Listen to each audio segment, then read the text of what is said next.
Famarra 'ala nisa, lalu kemudian Rasulullah mendatangi kaum wanita.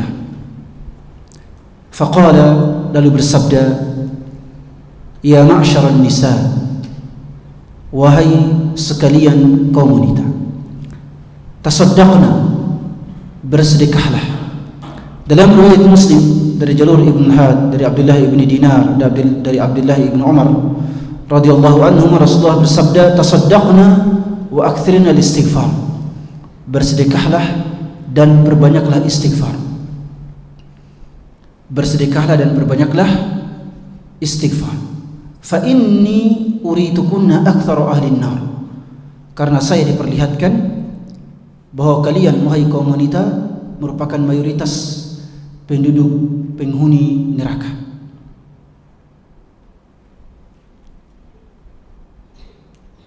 Faqulna, kemudian kaum wanita ketika mendengar ini, para sahabiah ketika mendengar ini, mereka bertanya kepada Rasulullah, fabima ya Rasulullah, kenapa kami menjadi orang yang mayoritas penghuni neraka? Maka Rasulullah SAW menjawab, faqala tukthirna al-la'n wa takfurna al-'ashir, karena kalian memperbanyak celaan dan omelan yang buruk dan suka melupakan kebaikan suami. Lalu Rasulullah SAW melanjutkan, fa inni ma ra'aitu min naqisati aqlin wa dinin adhhaba li lubi ar-rajul al-hazim min ihyakun. Rasulullah, saya tidak pernah melihat sosok yang kurang akalnya juga kurang agamanya yang bisa mengalahkan akalnya seorang laki-laki yang tegas dan berani. Artinya seorang wanita yang kurang akalnya, kurang amalan agamanya bisa mengalahkan kaum laki-laki. Maka para sahabiah ketika mendengar ini, mereka kemudian bertanya lagi, faqulna mana qisatu aqlina wa dinina ya Rasulullah, apa kekurangan akal kami dan kekurangan agama kami wahai Rasulullah? Maka Rasulullah kemudian mengatakan, alaysa syahadatul mar'ati nisfa syahadatir rajul? Qulna bala. Rasulullah bersabda, bukankah kesaksian seorang wanita sama dengan setengah dari kesaksian laki-laki? Maka mereka menjawab, bala, tentu wahai Rasulullah. Maka beliau menjawab, fadzalika min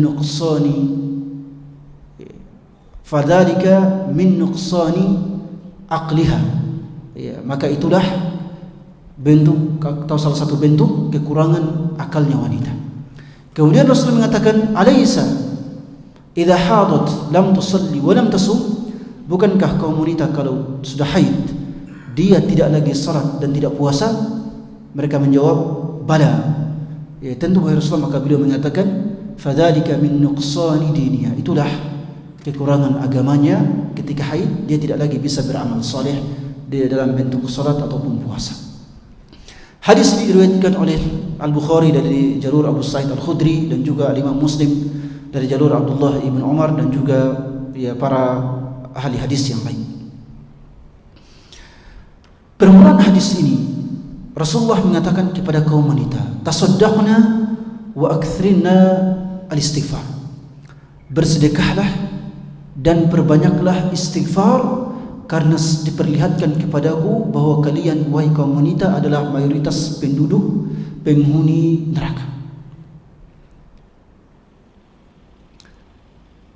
Lalu kemudian seorang sahabiah bertanya, kenapa wahai Rasulullah kami menjadi mayoritas penduduk neraka? Maka Rasulullah mengatakan, kalian terlalu memperbanyak omelan buruk dan melupakan kebaikan suami. Dari penggalan hadis ini kita bisa menyimpulkan bahwa bersedekah dan beristighfar merupakan faktor utama seorang hamba dimasukkan ke dalam surga dan dijauhkan dari neraka.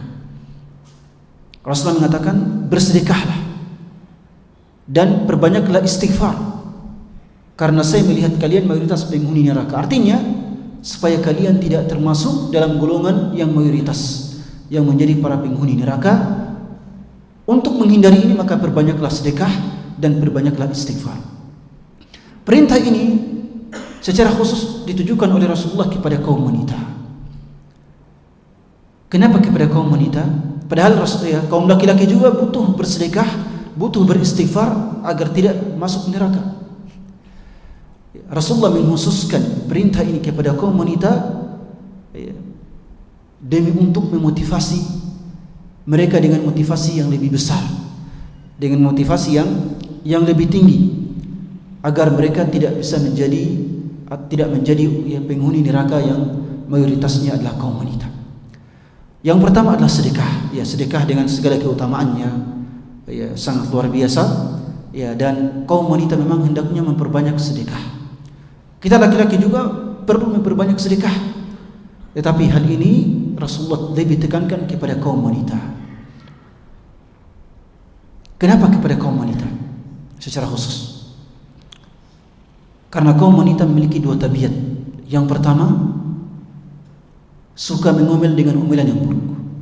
Ini tabiat. Yang kedua, suka melupakan kebaikan suami. Yang pertama, suka mengomel dengan omelan yang buruk. Yang kedua, suka melupakan kebaikan suami. Omelan yang buruk merupakan sebuah dosa, merupakan sebuah dosa, dan ini bisa dihilangkan dengan banyak bersedekah.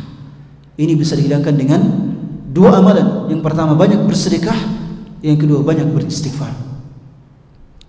Ya, bukankah Rasulullah dalam hadis Mu'adz ibn Jabal radhiyallahu anhu dalam Jami' At-Tirmidzi bersabda, "Was-sadaqatu tudfi'ul khati'ata kama yudfi'ul ma'un nar."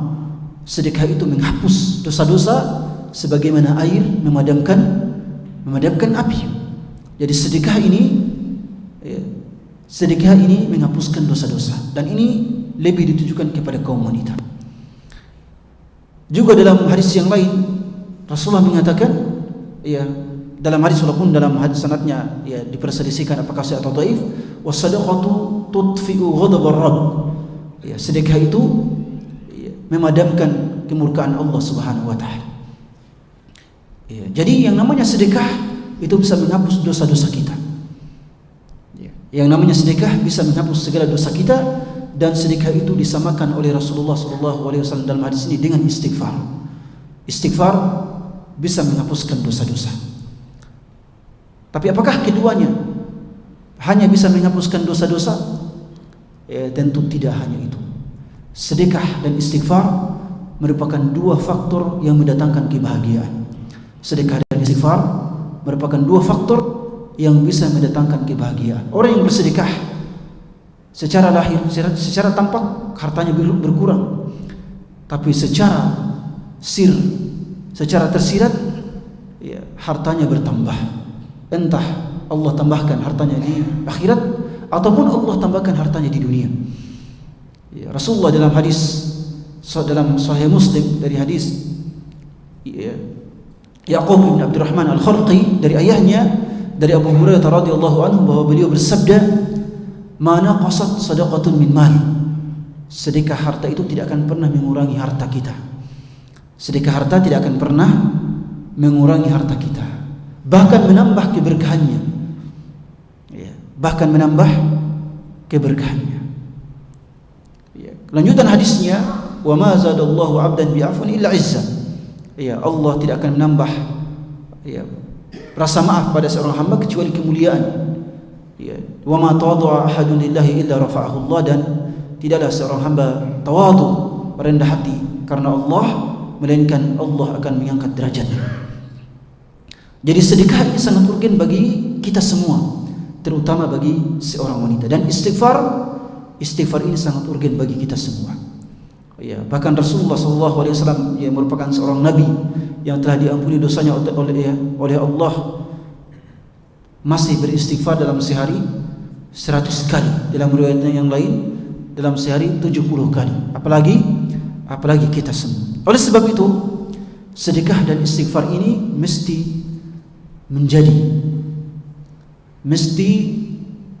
menjadi titik pembinaan kita kepada putri-putri kita, kepada istri-istri kita. Kita biasakan mereka untuk banyak bersedekah dan biasakan mereka untuk banyak beristighfar. Lalu apa kaitannya selain penghapusan dosa-dosa?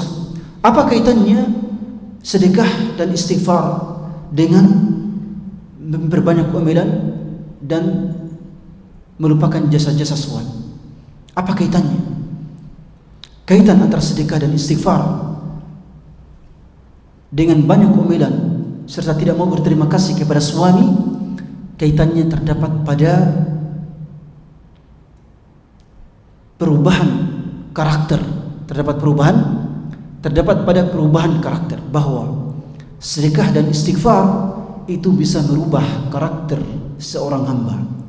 Sedekah dan istighfar bisa merubah atau bisa mengubah karakter dan akhlak seorang hamba. Ya, kalau ada seorang wanita yang suka mengomel, ya, yang suka marah-marah sama suami, didiklah ia dengan memperbanyak istighfar dan memperbanyak sedekah. Karena kata para ulama, sedekah ini membuat seseorang bisa menahan amarah dan emosinya. Ya, sedekah itu bisa membuat dia merupakan tarbiyah pembinaan diri untuk menahan amarah dan emosi. Demikian pula istighfar. Ya, kalau kita sedang marah, kalau seorang suami marah, seorang istri marah, atau kita sedang marah, maka salah satu solusinya adalah membaca isti'adzah, a'udzubillahi minasyaitonir, dan juga beristighfar. Karena itu akan mengubah kesempitan dada kita, ya, menjadi lebih lapang dan lebih bisa menerima. Ya. Jadi yang namanya istighfar itu bisa melapangkan dada yang sempit. Istighfar bisa melapangkan dada yang sempit, bisa menghilangkan kesulitan, bahkan mendatangkan kebahagiaan. Oleh sebab itu, dalam hadis ini Rasulullah kemudian memberikan arahan bahwa sedekah dan istighfar bisa mengubah watak seorang wanita. Ya, jadi kalau ada wanita yang susah untuk diubah wataknya, bahkan kalau ada laki-laki yang sulit diubah wataknya, maka terapi dia dengan sedekah dan terapi dia dengan banyak beristighfar kepada Allah Subhanahu wa taala. Ini merupakan petunjuk Rasulullah sallallahu alaihi wasallam. Kemudian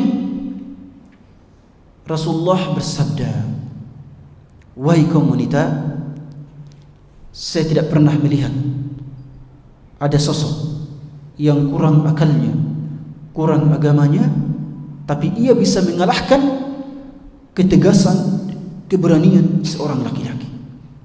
Saya tidak melihat sosok yang seperti ini kecuali dari kalian. Hadis ini mengisahkan tentang kekurangan akal wanita. Itu yang pertama. Yang kedua, kekurangan agama wanita. Walaupun kurang akal, kurang agama, tapi dia bisa mengalahkan seorang laki-laki yang pemberani, yang tegas dan sangat kuat. Ya. Hadis ini Rasulullah SAW sebutkan bukan dalam konteks mencela, merendahkan kaum wanita, bukan. Hadis ini Rasulullah SAW sebutkan dalam konteks yang pertama pujian, yang kedua peringatan kepada kaum laki-laki. Yang pertama pujian, yang kedua peringatan kepada kaum laki-laki. Konteks pujian adalah bahwa kaum wanita itu kurang, ya, secara tabiat memang Allah ciptakan mereka seperti itu. Allah ciptakan kaum wanita lebih besar kadar perasaannya dibandingkan daripada kadar logikanya. Ya, memang Allah ciptakan seperti itu, dan itu bukan kekurangan. Itu bukan kekurangan. Walaupun disebut kurang akal, tapi itu pada hakikatnya bukan kekurangan. Allah menciptakannya dalam bentuk yang seperti itu. Demikian pula kurang amalan agamanya. Ya, kurang amalan agamanya kalau sudah nifas atau haid, dia tidak lagi bisa beramal salat, tidak bisa lagi puasa, kurang amalan agamanya. Tapi itu bukan kekurangan, karena Allah Subhanahu wa taala menciptakan wanita seperti itu, dan Allah memerintahkan mereka kalau haid atau nifas tinggalkan salat dan tidak perlu puasa, dan kalau salat tidak perlu diganti, sedangkan puasa harus diganti. Itu syariat dari Allah Subhanahu wa taala. Jadi ini walaupun kita menyebutnya sebagai kekurangan, tapi ia bukanlah kekurangan secara hakiki. Bahkan Rasulullah menyebut ini sebagai pujian. Wahai kaum wanita, kalian itu kurang dari segi fitrah, tapi kalian bisa mengalahkan kaum laki-laki. Bisa mengalahkan kaum laki-laki. Saya kira bapak-bapak di sini pasti tahu, pasti tahu. Banyak suami yang takut istri. Pada zaman sekarang lebih banyak suami yang takut istri daripada suami yang tidak takut istri. Pada zaman sekarang. Dan itu terbukti. Terbukti. Kalau mau menikah lagi pasti tidak berani. Itu terbukti. Ini tanda bahwa kita lebih takut istri dibandingkan yang lain-lain. Baik. Jadi ini Rasulullah sebutkan dalam konteks pujian. Dalam waktu yang sama Rasulullah SAW sebutkan dalam konteks peringatan.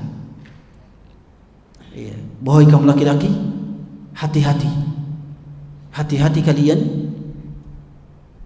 karena kalian akan dikalahkan oleh kaum wanita.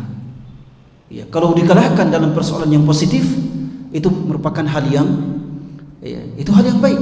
Tapi kalau dikalahkan dalam persoalan maksiat dan hal-hal yang negatif, maka itu menjadi sebuah fitnah. Baik, sebelum kita melangkah lebih jauh, apa itu makna kurang akal dan apa itu makna kurang agama? Kurang akal, ada sebagian ulama mengatakan bahwa kurang akal, bahwa wanita itu memang kecerdasannya kurang. Tetapi ada juga sebagian ulama yang mengatakan, dan kalau kita melihat konteks hadisnya, maka kata mereka kurang akal di sini tidak ada hubungannya dengan kecerdasan. Konteks akal di sini tidak ada hubungannya dengan kecerdasan. Karena kalau kita melihat anak-anak kita di SD, di SMP, di SMA, bahkan di kuliah, rata-rata yang paling banyak berprestasi itu perempuan.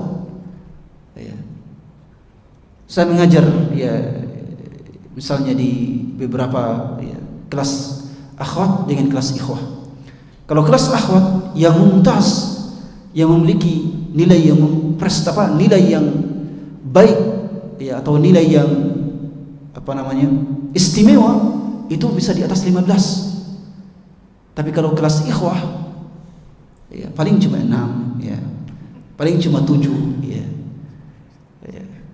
Jelas ya. Jadi bahkan kalau menghafal Al-Quran, Masya Allah, sangat luar biasa dibandingkan daripada ikhwah. Jadi kurang akal di sini tidak ada hubungannya dengan kecerdasan, kata sebagian ulama. Kenapa? Kata mereka, benang merahnya terdapat dalam hadis ini. Apa kata Rasulullah?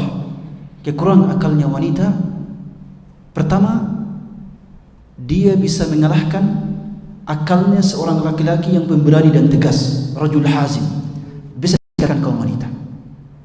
Itu yang pertama. Yang kedua, kurang akal wanita itu terdapat pada persaksiannya setengah daripada persaksian kamu laki-laki. Yang pertama, Rasulullah mengatakan bahwa wanita yang kurang akal bisa mengalahkan laki-laki yang tegas dan pemberani. Apa maknanya? Ini tidak ada hubungannya dengan kecerdasan. Ini tidak ada hubungannya dengan kecerdasan. Kita bandingkan laki-laki yang pemberani dan tegas. Berarti kurang akalnya perempuan adalah pada persoalan keberanian, pada persoalan ketegasan. Jadi perempuan itu kurang akal, naqisul aql atau kurang akal, karena dia pertama tidak memiliki ketegasan seperti laki-laki. Makanya kalau rapat, kalau menentukan suatu keputusan itu lama sekali. Tidak sama dengan kita laki-laki. Keputusan kita ketuk palu. kita rapat 10 menit sudah selesai. Tapi untuk saudara-saudari kita, ya, kita rapatnya 10 menit, mereka berjam-jam, ya.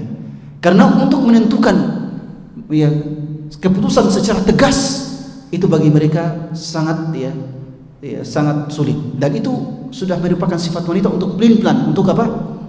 Suka pelin-pelan. Ya. Jadi kurang akal di sini artinya yang pertama, kurang tegas untuk membuat suatu keputusan. Kalau membuat keputusan, maka dia akan pelin-pelan. Banyak sekali pilihan-pilihannya. Ya, kalau masuk pasar, ya, kalau masuk pasar itu, ya, sangat luar biasa. Ya.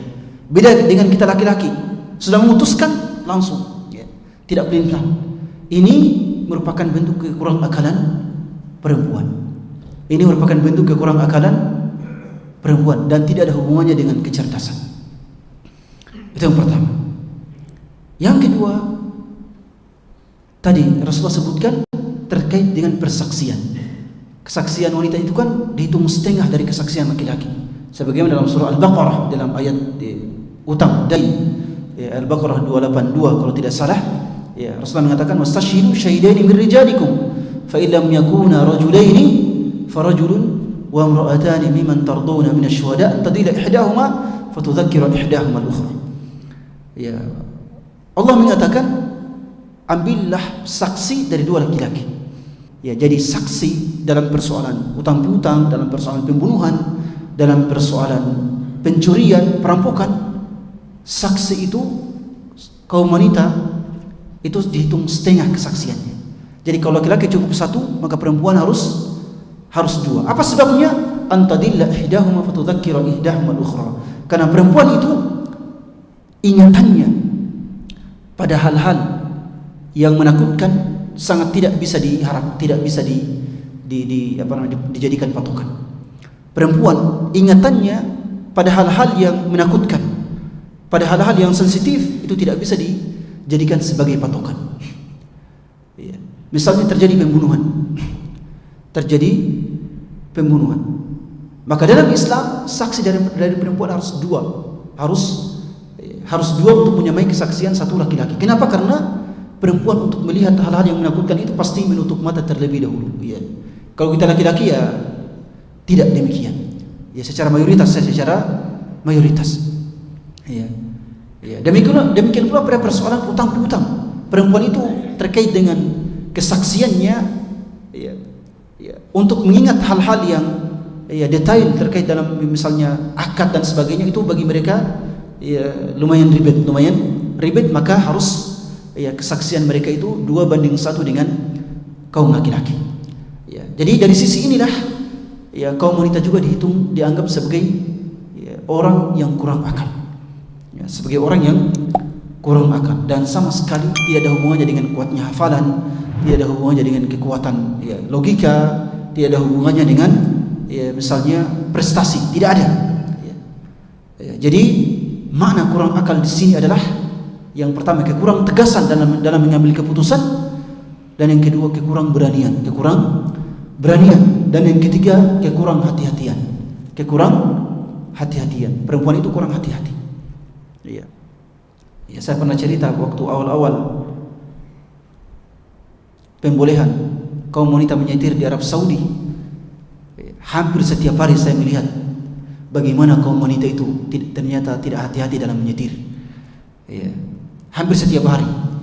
Dan rata-rata kecelakaan yang aneh-aneh. Ya.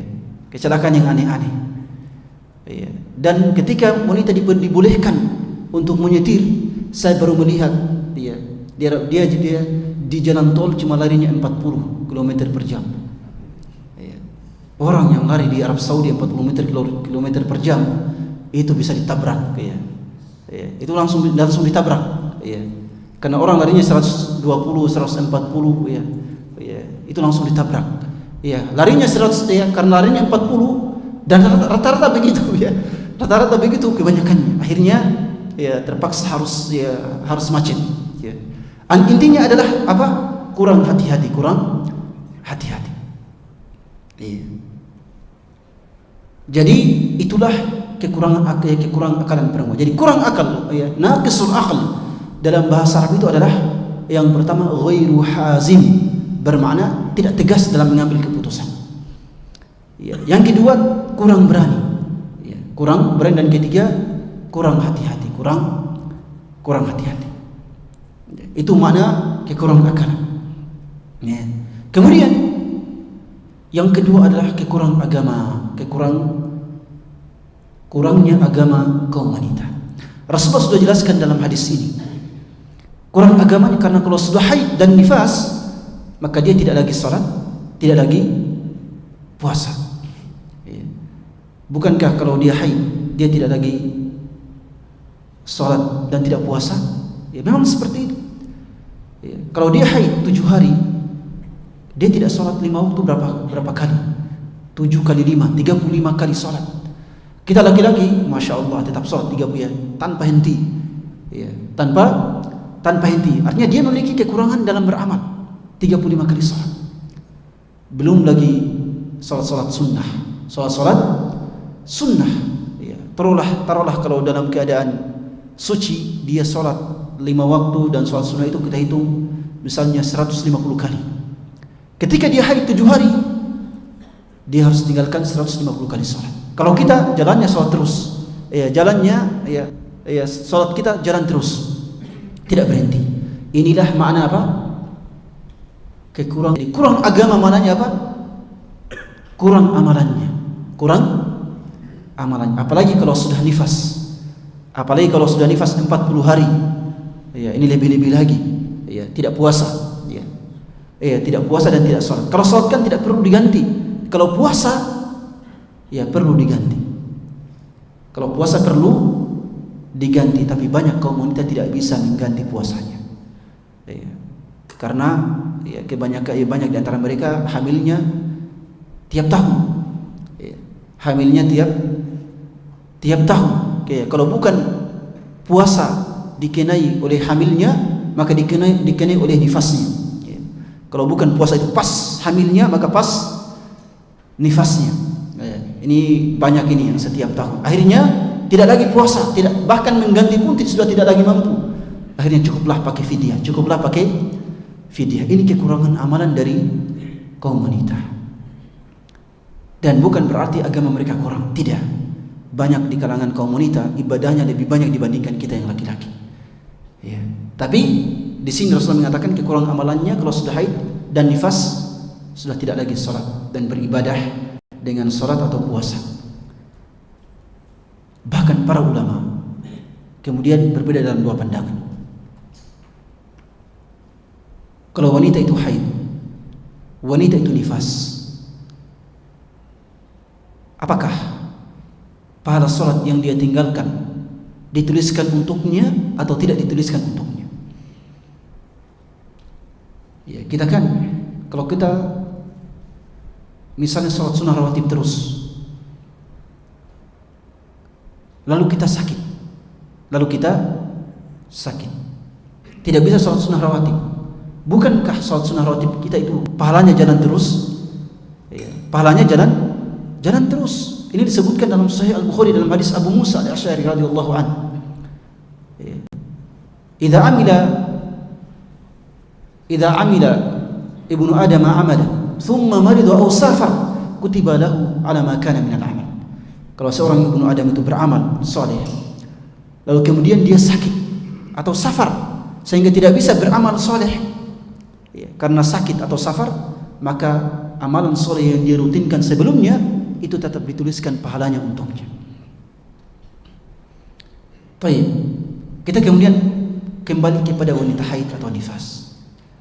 Wanita haid atau nifas meninggalkan salat.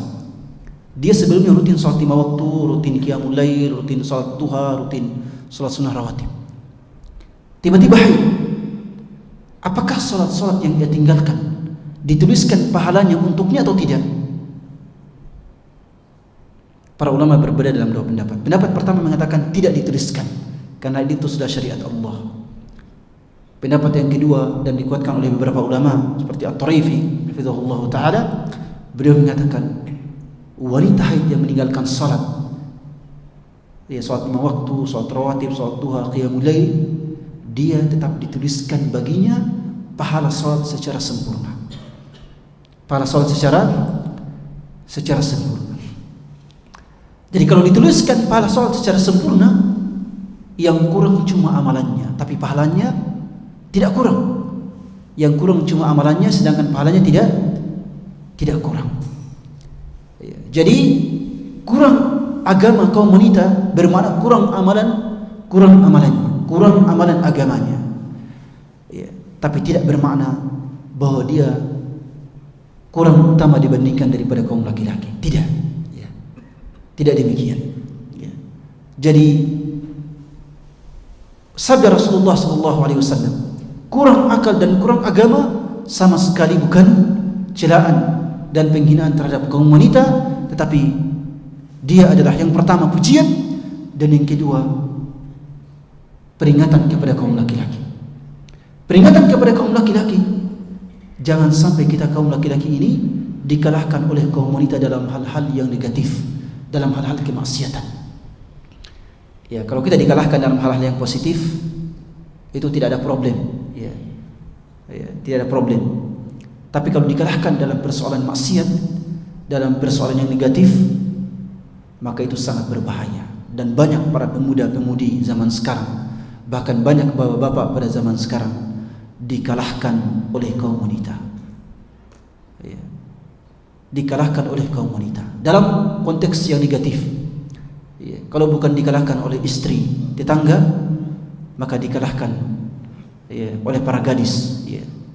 Kalau tidak selingkuh, maka banyak terjatuh ke dalam perzinahan. Ini merupakan bentuk kekalahan laki-laki di hadapan kaum wanita dalam konteks yang negatif. Makanya Rasulullah memperingatkan laki-laki yang otaknya sangat luar biasa, yang kuat, yang tegas, tapi malah bisa luluh di hadapan kecantikan para wanita, bisa tersedia menyimpang ketika berhadapan dengan fitnah wanita. Dan Rasulullah sudah sebutkan dalam hadisnya, ma taraktu ba'di fitnatan adarra 'ala rijali minan nisa. Saya tidak meninggalkan suatu fitnah sepeninggalku yang lebih berbahaya bagi kaum laki-laki dibandingkan daripada kaum wanita. Jadi hati-hati. Kita ini hati-hati agar tidak dikalahkan oleh kaum wanita dalam konteks yang negatif, dalam kemaksiatan kepada Allah Subhanahu wa taala. Banyak kita dikalahkan oleh mereka. Allahul musta'an. Kemudian Rasulullah juga memperingatkan agar tidak menuruti segala kemauan kaum wanita. Agar tidak menuruti segala kemauan kaum wanita yang bisa menjerumuskan kita kepada kemaksiatan. Makanya dalam Al-Quran Allah SWT berfirman, ya ayyuhalladzina amanu inna min azwajikum wa auladikum aduwwan lakum fahdharuhum wa in ta'fu wa tasfahu wa taghfiru fa innallaha ghafurur rahim. Wahai orang-orang beriman, sesungguhnya di antara istri-istri kalian dan anak-anak kalian ada musuh-musuh kalian. Maka hati-hatilah dari istri dan anak-anak kalian. Kenapa? Karena bisa saja mereka menjerumuskan kalian ke dalam maksiat kepada Allah Subhanahu wa taala.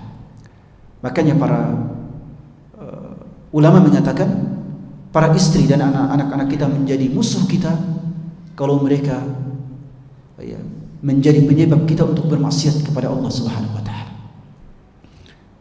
Apalagi kalau istrinya tidak salihah, menuntut suaminya dengan tuntutan yang harus beli mobil, harus beli rumah, akhirnya suaminya terpaksa korupsi. Suaminya terpaksa menggunakan harta yang haram. Ini sebagai pertanda apa? Sebagai pertanda bahwa istri yang menuntutnya itu merupakan istri yang tidak salihah dan merupakan musuh baginya. Jadi di antara istri-istri kita ada musuh-musuh kita, dan kita harus waspada. Tidak boleh kita dikalahkan oleh mereka lalu kemudian melakukan kemaksiatan. Dan ini telah diperingatkan oleh Rasulullah SAW dalam hadis ini. Jadi hadis ini adalah peringatan dari Rasulullah agar kita tidak dikalahkan oleh wanita dalam konteks yang negatif, dalam persoalan kemaksiatan kepada Allah Subhanahu wa taala. Apalagi Rasulullah sudah mewanti-wanti terkait dengan fitnah wanita. Ittaqullaha wattaqun nisa. Ittaqud dunya wattaqun nisa. Kata Rasulullah, waspadalah terhadap harta dunia dan waspadalah terhadap kaum wanita. Bahkan dalam Al-Quran Allah mengatakan bahwa fitnah wanita itu lebih besar daripada fitnahnya syaitan. Dalam surah Yusuf, inna kaidakunna azim. Wahai kaum wanita, makar kalian, fitnah kalian itu sangatlah besar. Sedangkan dalam surah Ali Imran Allah mengatakan bahwa makar dan fitnah setan itu kecil. Inna kaidash syaitani kana dha'ifa. Makar dan fitnah setan itu lemah, tapi fitnah dan makar wanita sangatlah besar, apalagi kalau keduanya berkumpul. Kalau keduanya berkumpul, bergabung, maka ini sangat berbahaya bagi seorang laki-laki. Oleh sebab itu, ya, kita kaum laki-laki hendaknya tidak meremehkan kaum wanita. Ya, tidak meremehkan kaum wanita. Ya, tidak ya mereka itu adalah ya misalnya lemah, dan tidak, mereka bisa menjerumuskan kita semua ke dalam kemaksiatan kepada Allah Subhanahu wa taala. Oleh sebab itu, memang ini perlu diwaspadai, perlu untuk kita waspadai. Hadis ini ya, merupakan hadis yang sangat luar biasa, ya, merupakan hadis yang sangat luar biasa, yang sama sekali, ya kita ulangi, sama sekali bukan untuk mendiskreditkan atau menghina kaum wanita, tapi Rasulullah menyebutkannya bahwa inilah tabiat kaum wanita, dan berhati-hatilah ya dengan tabiat yang Allah ciptakan mereka di atas ini, di atasnya mereka bisa mengalahkan kalian wahai kaum laki-laki. Jadi kaum wanita itu subhanallah ya adalah makhluk yang juga sempurna Allah ciptakan. Ya, walaupun dalam beberapa nas hadis mereka disebut sebagai ya, makhluk yang memiliki kekurangan-kekurangan. Ya, bahkan dalam sebuah hadis Rasulullah mengatakan istausun nisaa khairan. Ya, perlakukanlah kaum wanita dengan perlakuan yang baik. Perlakukanlah kaum wanita dengan perlakuan yang baik. Fa innahunna khuliqna min dil'in. Karena kaum wanita itu diciptakan dari tulang rusuk. Ya, kaum wanita itu diciptakan dari tulang rusuk yang bengkok, rusuk yang bengkok. Artinya kaum wanita itu lebih dominan perasaannya dibandingkan daripada logikanya. Ya, jadi kaum wanita itu lebih dominan perasaannya dibandingkan daripada logikanya. Tapi ini sama sekali bukan kekurangan. Ini sama sekali bukan kekurangan. Walaupun kita katakan kalian itu bengkok, ya, wanita itu bengkok, diciptakan dari ya sesuatu yang bengkok. Tapi seorang wanita tidak akan sempurna kalau dia tidak bengkok. Ya. Seorang wanita itu tidak akan sempurna kalau dia tidak bengkok. Ya. Artinya seorang wanita tidak akan sempurna kalau logikanya lebih dominan daripada perasaannya. Itu tidak sempurna. Ya.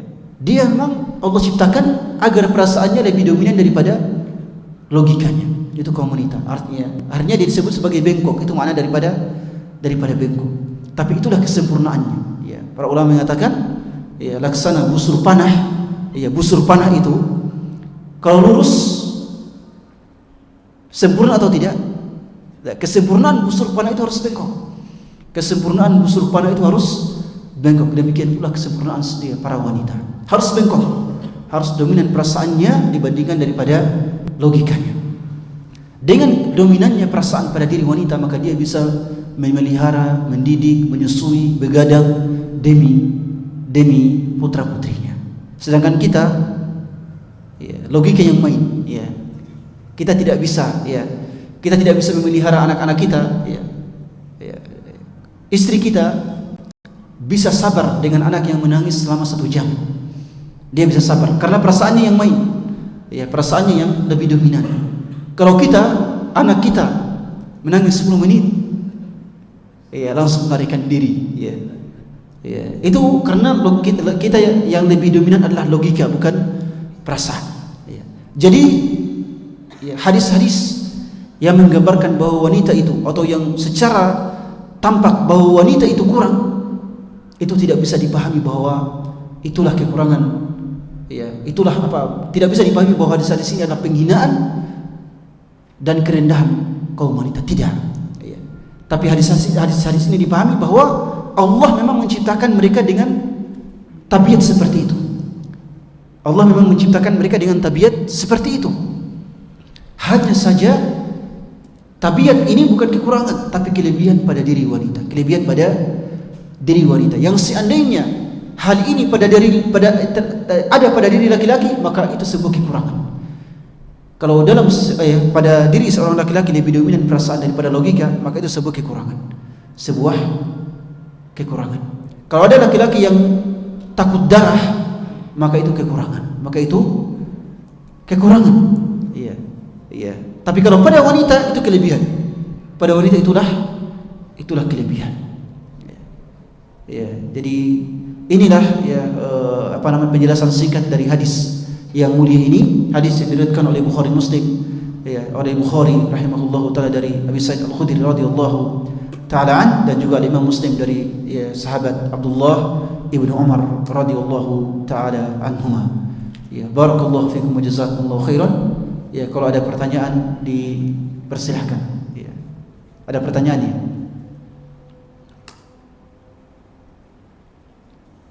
Ya.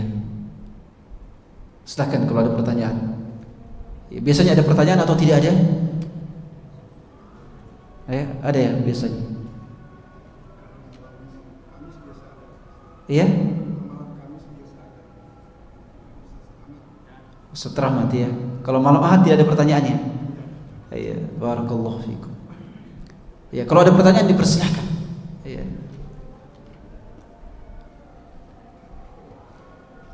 Biasanya waktunya sampai kapan? Saya juga kurang paham untuk waktu kajian. Hah? Sampai sekarang biasa, sampai azan. Iya, silakan. Gimana cara kita sebagai laki-laki melihat menyikapi begini jika kita mendapati kekurangan pada wanita ataupun mungkin pada istri kita, sikap yang terbaik ketika kita mendapati kekurangan seperti ini yang kalau ditinjau dari sisi syariat mungkin ada pelanggaran. Gimana sikap kita ini? Iya, pelanggaran yang kita lihat dari istri kita. Iya. Pertama, untuk pelanggaran dilihat dari kadar pelanggaran. Kalau pelanggarannya kecil, jenis pelanggarannya pelanggaran kecil, tapi tidak berdampak besar. Iya. Iya. Pelanggarannya kecil, tidak berdampak besar dan tidak berhubungan dengan persoalan syariat. Iya. Maka ini kita tidak perlu heboh, ya. Tidak perlu diungkit, dibiarkan dan tidak dipedulikan. Ya. Tidak dipedulikan. Jelas, misalnya ceroboh, ya. Ceroboh misalnya, ceroboh dalam namanya perempuan ceroboh. Maka ini tidak perlu dipedulikan, tidak usah dipedulikan, tidak usah dihiraukan dan tidak usah disebut-sebut. Itu namanya at-taghaful. Itu namanya at-taghaful, tidak peduli dengan kesalahan. Yang kedua, pelanggarannya kecil tapi memiliki dampak dosa dalam syariat. Ya, misalnya mendengarkan musik, suka musik misalnya. Ya. Atau suka musik, ya, atau suka menonton film drakor misalnya, ya. Ya, maka sikap kita adalah menegurnya. Sikap kita adalah menegurnya secara baik-baik. Ya, tentunya ya bagi seorang laki-laki kalau mendapatkan kesalahan-kesalahan kecil yang seperti itu, yang pertama ditegur secara baik-baik. Yang kedua, kita harus membandingkan antara kebaikan-kebaikannya dengan keburukannya. Rasulullah kan dalam Sahih Muslim dia bersabda, la yafruqu mu'minun mu'minah idza ra'a minha khuluqan idza kariha minha khuluqan radiya minha akhar. Ya, janganlah seorang mukmin itu membenci atau meninggalkan istrinya karena melihat kekurangan istrinya. Tapi kalau dia melihat ada satu kekurangan istrinya, hendaknya dia memikirkan kebaikan-kebaikan istrinya yang lain, yang dengannya dia bisa merasa bahwa istri saya ini banyak kebaikannya sedangkan kesalahannya sedikit. Ya, taruhlah dia nonton drakor. Ya. Tapi dia misalnya sholat malam, ya, suka berzikir, baca Quran, ya. Kita tetap apa? Ya, rajin tarbiyah, rajin itu kajian, ya. Kita tetap melihat sisi itu. Kita harus melihat sisi itu. Tapi yang namanya nasihat tetap jalan. Yang namanya nasihat tetap jalan. Jelas ya? Ya, itu yang pertama. Yang ketiga, kesalahan berupa dosa besar.